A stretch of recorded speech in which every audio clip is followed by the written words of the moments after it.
Tā vietā, lai ceļotu uz Meksiku, mēs izvēlējāmies kruīzes ceļojumu uz Miami. Mūsu ceļojums sākās Rīgas lidostā, kad ar Raineru devāmies uz Barcelonu. Samērā ērti un izdevīgi, jo par lētām cenām var aizlidot uz Barcelonu.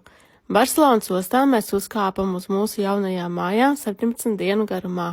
Kuģis MSC Seashore, jauns, liels, brīnišķīgs kuģis. Izvēlējāmies vislētāko kajīti, kas ir iekšējā kajīte bez loga, kas bija samērā pārdomāti, jo tāpat lielāko daļu uz kuģa pavadījām ārpus kajītes un ietaupīto naudu izlēmām tērēt ekskursijām. Pēc 2 dienām jūrā apmeklējām 2 Kanārijas salas – Tenerifi un Lanzarote. Tur nekādas ekskursijas mēs neņēmām, izvēlējāmies tāpat pastaigāt pa pilsētu. Starp citu, atgriezties uz kuģa, paēst pusdienas un pēc tam atkal iet uz pilsētu var jebkurā laikā. Tas ir samērā ērti, jo ostas parasti ir pie pilsētas, ar kājām visu var iztaigāt. Un tad jau tikai kuģis un okeāns, 6 dienas. Braucam pāri Atlantijas okeānam, kurā čilā varam izbaudīt kuģi, dejojot, sportot, ēst, gulēt, sauļoties, peldēties baseinā un tā tālāk. Pēc tam seko 3 Karību jūras salas – Santmartēna, Britu Virģīnas un Portoriko.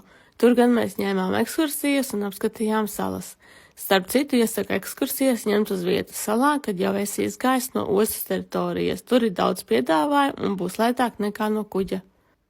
Un visbeidzot, pēc 17 dienu izklaides ir mūsu gala pietura Miami, no kurienes tad arī lidojam atpakaļ uz mājām. Ja arī tu gribi ceļot ar kruīzi ceļojumiem, raksti man un piesako manam profilam.